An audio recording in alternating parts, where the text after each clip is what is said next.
This is the Unleash Your Purpose podcast.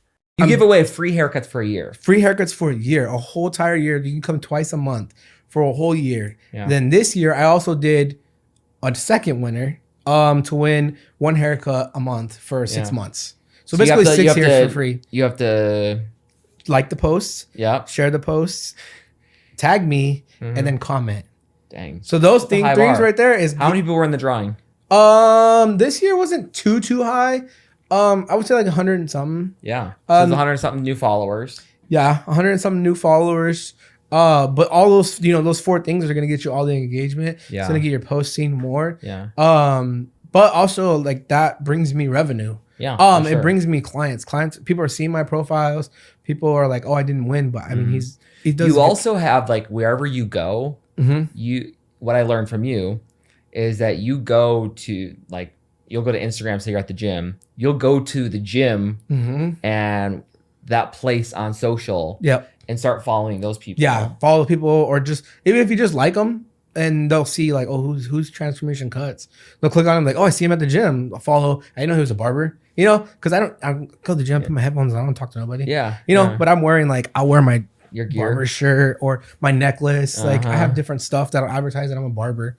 I just put a big old sticker on the back of my car. Yeah. So I have to drive right now because people are gonna hunt me down.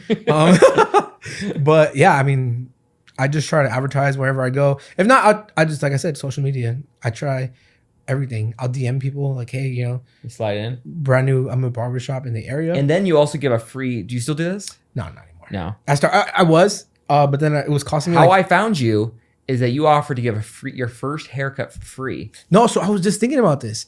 I was like, how did I meet Ryan? Let me tell you about the purpose of my life. My wife and I have been foster and adoptive parents for 13 years and adopted 9 of our 11 kids out of foster care. And we have launched a nonprofit called Friends of Ohana, which helps kids aging out of the foster care system transition to adulthood. We are helping hundreds of kids learn workforce development and be ready for employment, work at our restaurant, and then also help kids go to summer camp and winter camp and join sports activities to live a normal childhood and not be thought of as a foster kid. And we want you to get involved. You can become a mentor, get involved and become an ambassador, or donate now. Check out ohanafriends.org for more information. So what it was is I had reached out to... And I maybe? I was like, I told Christina, my wife, I was like, I want to give back to somebody. Oh, yeah. We should do like, homeless people or maybe a foster home. And she was like, there's one in the neighborhood. And I was like, all right, so I got to do my research. So I'm like, who owns the foster home? And that's when I found you and Sarah on social. But I was like, I'm going to give it a while. Because sometimes when I follow people, they'll DM me or something, oh, I didn't know you cut hair.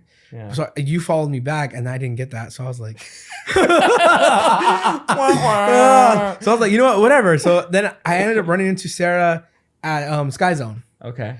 And she was there with her friends or whatever. And I was like, hey, you guys own this, right? And she was like, yeah.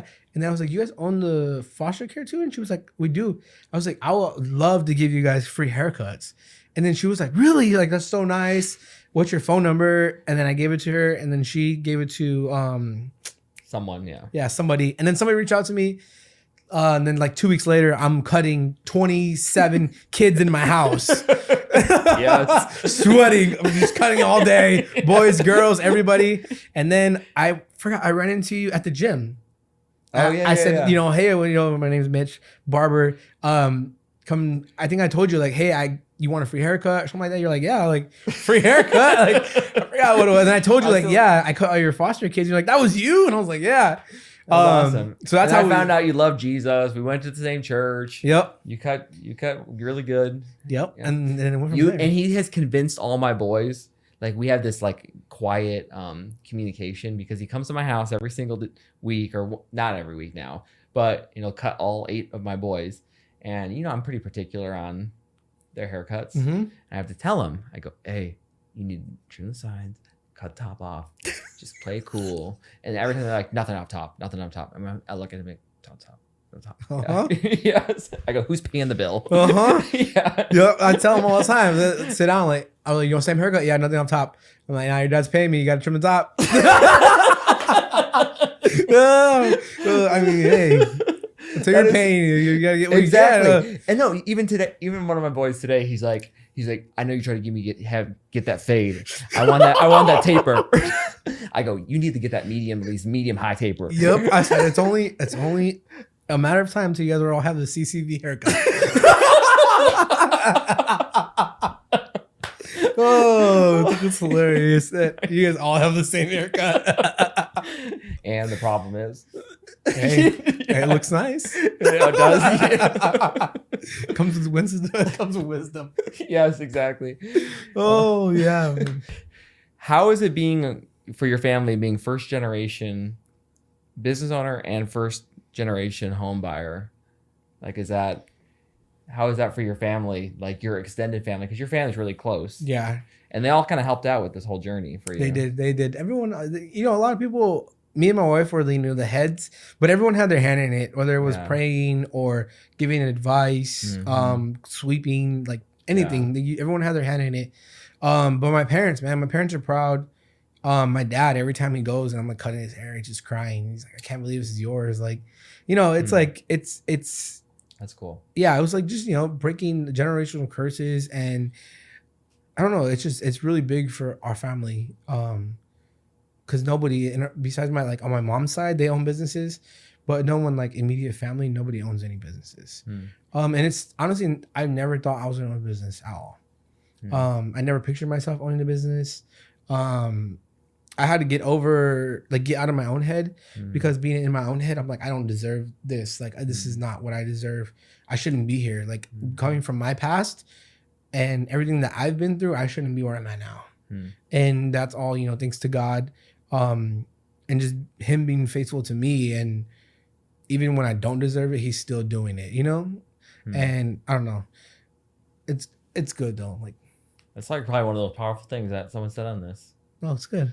That's good, dude. That's really profound. Yeah. How what advice are you gonna give like someone that's walking after you? That's someone that maybe is a first generation. Man, just do it. Don't be scared. Trust God. Even when it doesn't seem like there's gonna be an end, God's already been there. He already knows what you're gonna go through. He already knows your footsteps, and he's going to be faithful regardless. That's all I can say is just do it. Just go for it. That's exactly what I did. And it was tough, but my family we made it through. We're still making it through. We're not anywhere where I think he wants us to be, but we're there, where we're supposed to be. You're not done yet, but you're on the journey there. Thanks for joining us for the Unleash Your Purpose podcast. Be sure to subscribe, and leave a review. We'll see you next week.